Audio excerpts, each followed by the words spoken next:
Good morning, good afternoon, and good evening, everyone. Welcome and thank you for joining us for our Thanksgiving edition of All About Nothing. And I'm recording this immediately following the election of a new government in the US. And so I can't simply ignore that that's happening and dive into my topic for today. So, what I will say is many of us here in this country have many, many different feelings about this Trump victory. And I'm not going to go into it very much.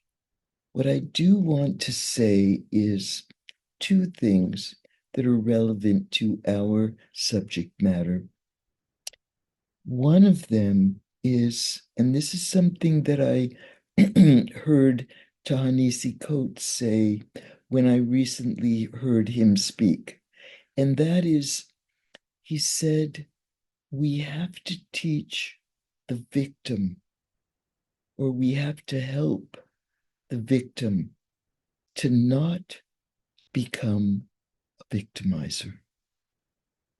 Very important, because it's so easy and it's so common if one isn't mindful and intentional and doesn't do their trauma work to intergenerationally pass on trauma and neglect by victimizing others, whether it be one's own children or one's neighbor or one's geographical neighbor or someone. So we want to be mindful in doing our own work that we don't come to resemble and emulate the victimizer. Very important, very relevant to this event.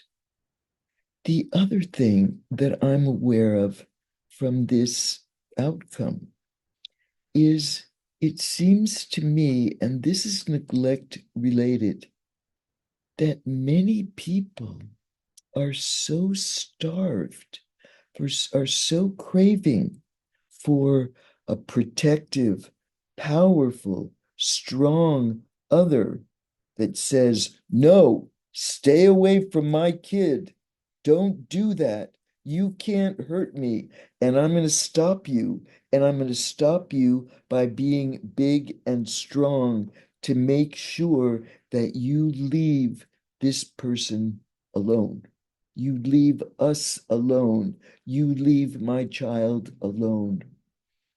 How many of us have always craved and longed and hungered for a strong protector, even an obnoxious, even a violent protector, which is what we got.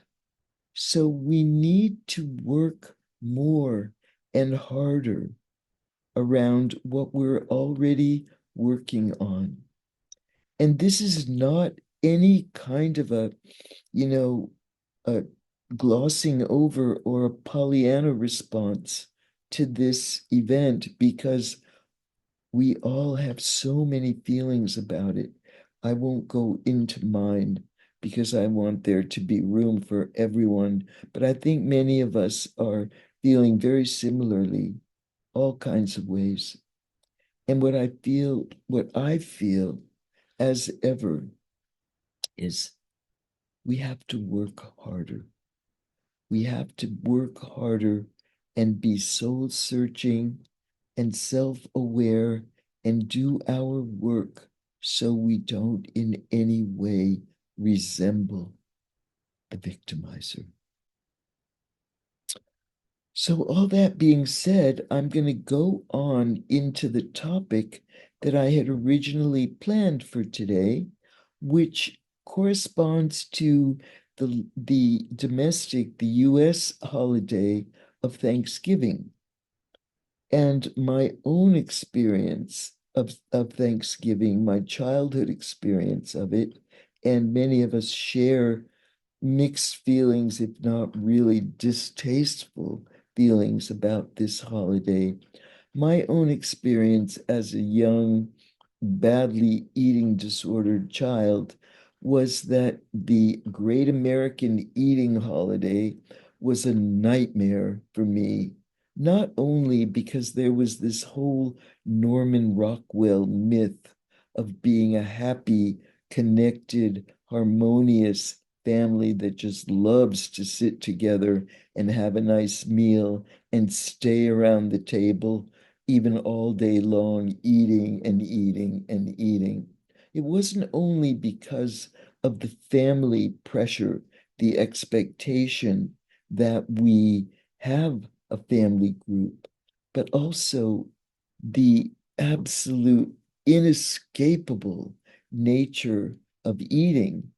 Because as an anorexic, I was always trying to flee and get away from food.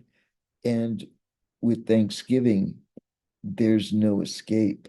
Not only that, but I didn't even like any of the foods that were the Thanksgiving meal. And add to that the fact that my father was so opposed or even certainly obnoxious about holidays that were not ours. So he didn't relish the holidays. So there was pressure to celebrate something that we didn't necessarily believe in.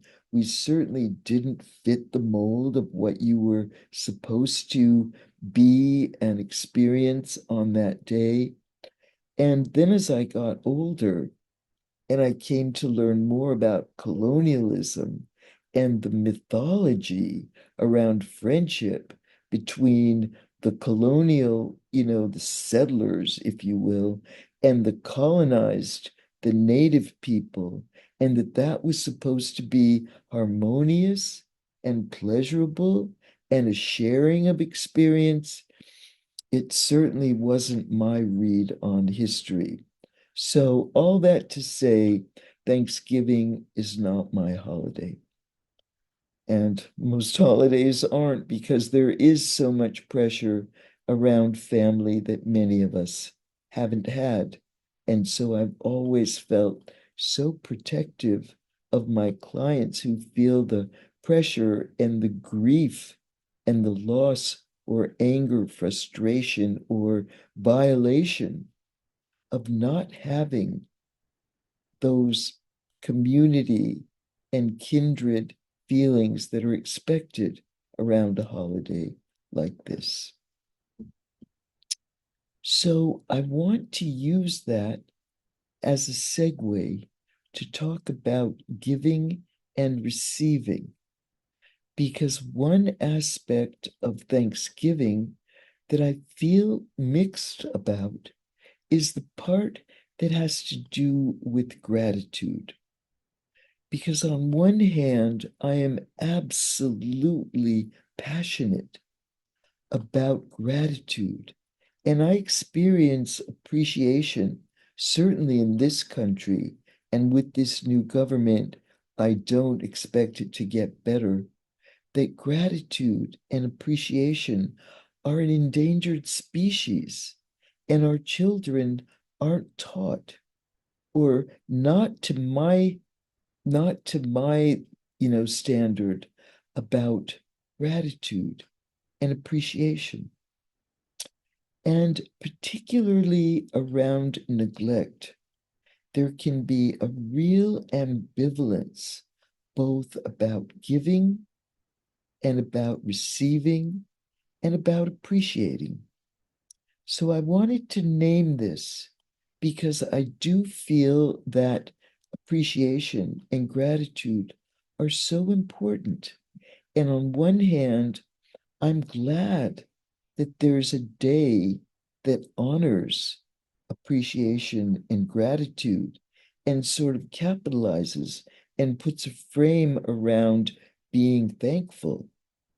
And I also kind of resent the fact that we need a special day to do it because so many people forget to appreciate the rest of the time, and particularly appreciating of the invisible, the people who somehow slip by unseen, unnoticed, what they do for others, what we do for others goes unnoticed, unappreciated.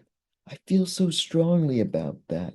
So if we can do better on this day, I'm all for it. However, I really prefer that we do better more of the time. Here's where it becomes more complicated for the child of neglect. And this has been a real sore spot for me, certainly in many of my relationships. And I've had to learn the hard way about this. And I'll tell you more about it. Backstory is, and you've heard me talk about this many times, the child of neglect, because they're unseen, unheard, unnoticed, invisible, not responded to, their feelings, their needs, their survival need for attachment. And when I say they, I might as well be saying we, because so many of us share these histories.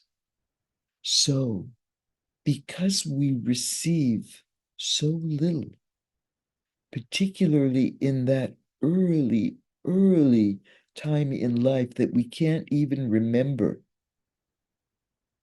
the child of neglect, as you know, when they don't get and they don't get and they reach for and don't get met, and they cry and don't get heard or responded to, what do? They cease to reach. We cease to cry.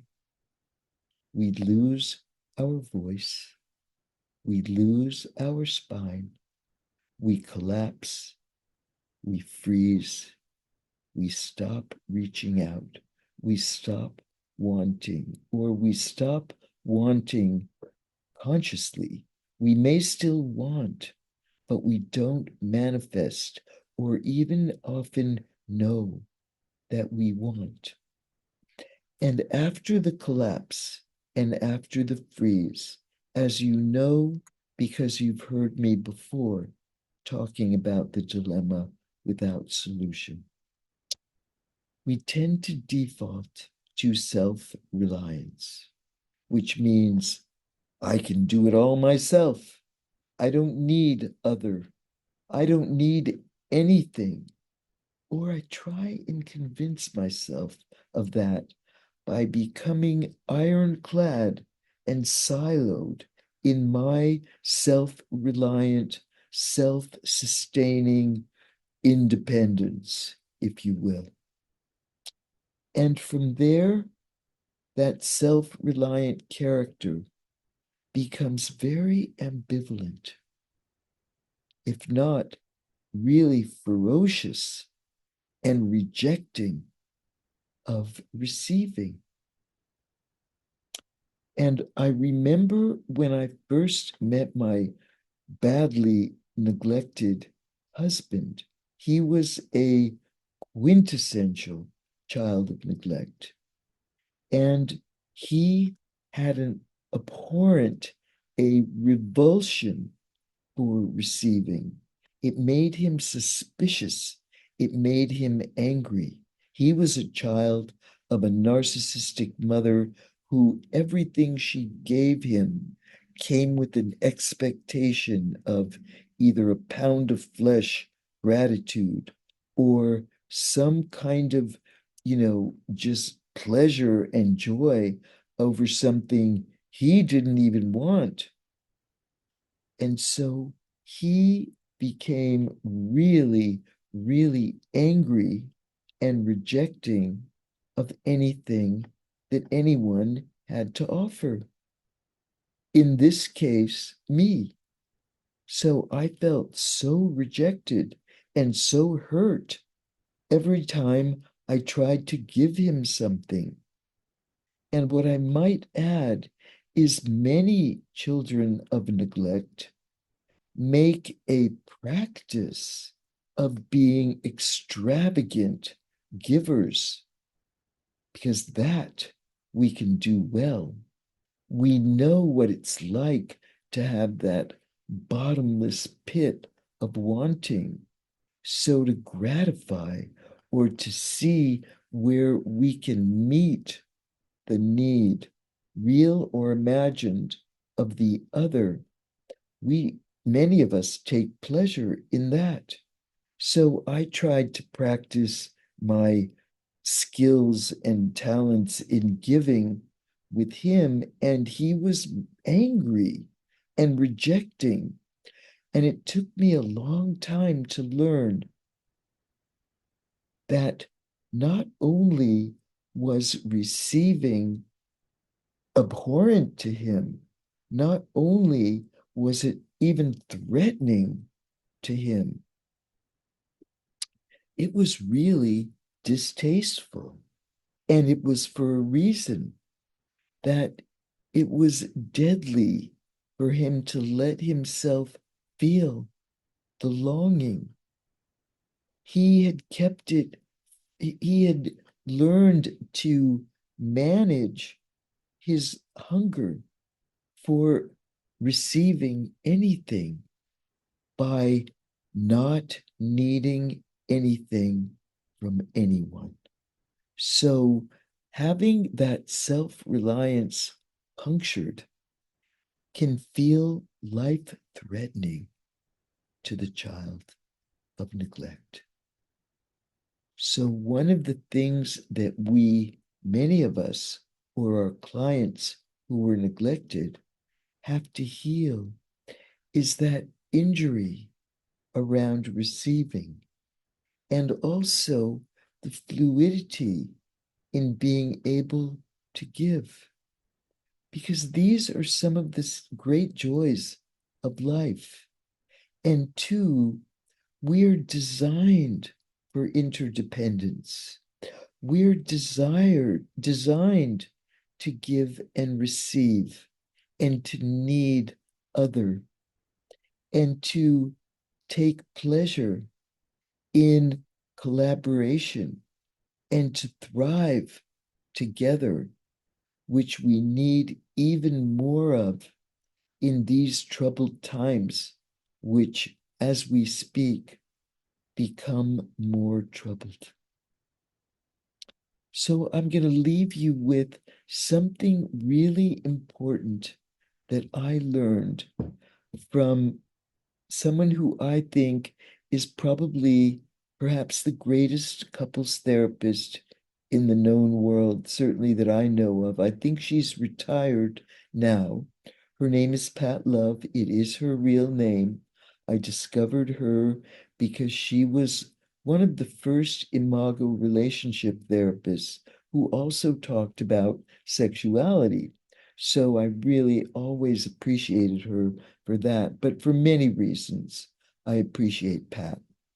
One of the things I learned from Pat, which I think is so valuable, and so many of us, myself included, really had to learn, is if you want to show love or appreciation or goodwill, if you want to give to the other, if you want to say, I love you to another, find out what says, I love you to them, and do that.